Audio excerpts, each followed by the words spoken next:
you get into the street art scene? What's your story? I'm ThatBlokeWilson, and the street art scene sort of found me, to be honest.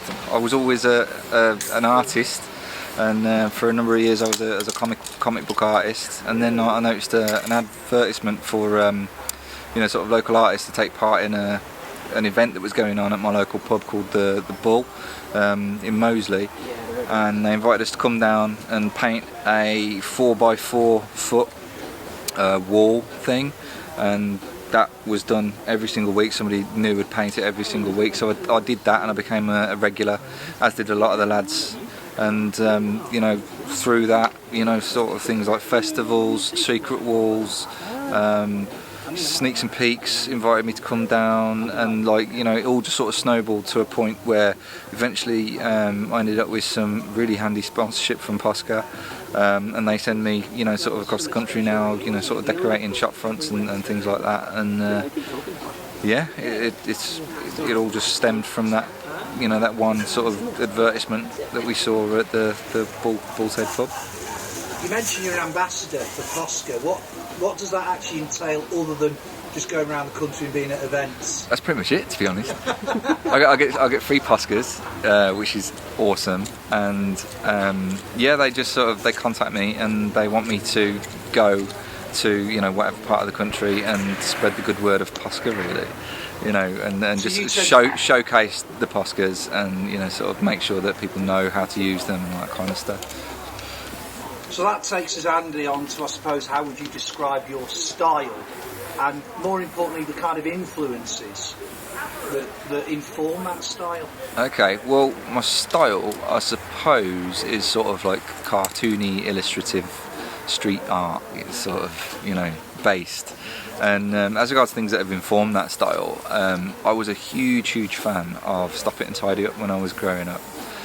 What's that? Stop It and Tidy Up? Stop It and Tidy Up, yeah. It was like a really old cartoon narrated by Terry Wogan, and there's all these really cool characters, and they've got larger than life hands and stuff like that. You'll notice that I do a lot of really large appendages and things like that, and it really just imprinted on me as a kid.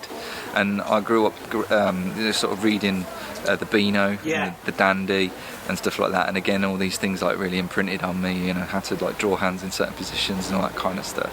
So those have been major influences for my work.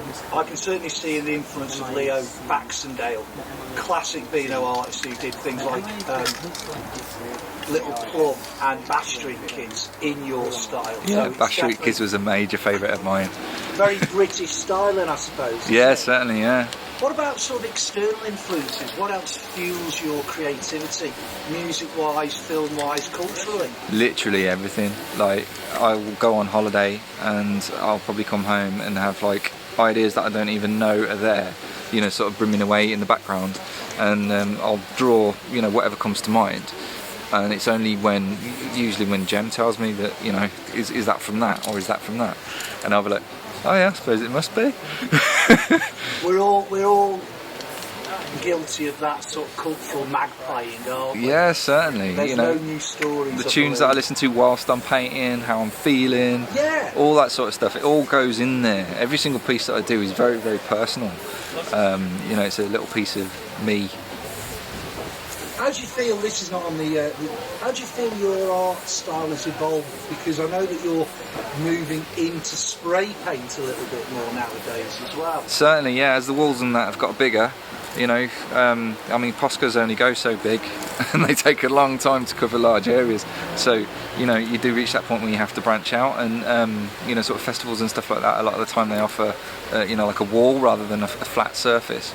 So, sort of coaching myself to use spray paints. I had a little bit of a coaching session from Cy Mitchell as well during one of the festivals, which was invaluable, really, sort of helping me to gain the confidence to actually line my work with spray paint, as well as just do the background filling colours and stuff like that, because that it makes or breaks a piece if you mess up the line work.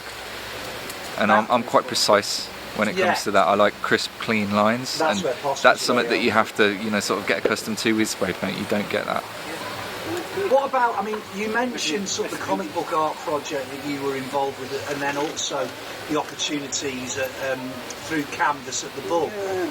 What state is Birmingham at in terms of the art scene, whether that's street art, graffiti art, or even comic book art? Well, I mean, a lot of the world's best comic book artists live and work in Birmingham.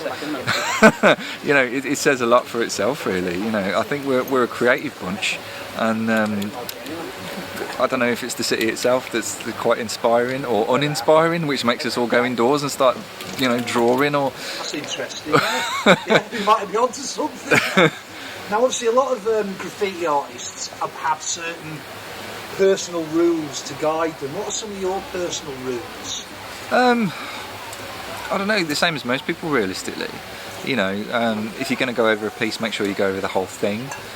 Don't leave a little bit, you know, sort of sticking out. Make sure it's, you know, completely covered by whatever you're putting over the top. Try not to dog other people's work. No, you know, there's certain areas that you shouldn't go to. Yeah. You know, sort of things like privately owned property or that kind of stuff. Things that you know are just going to annoy people. You know, I'm not out to annoy people. I'm out to sort of decorate things and make things look nice.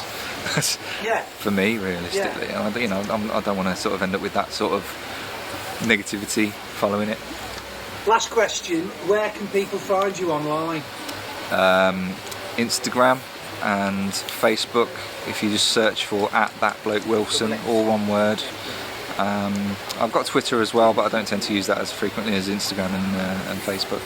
Have you got any online shops, like an Etsy shop? I do, yeah. I've got a big cartel, which is www.thatblokewilson.co.uk. Cheers, That Bloke Wilson. All the best.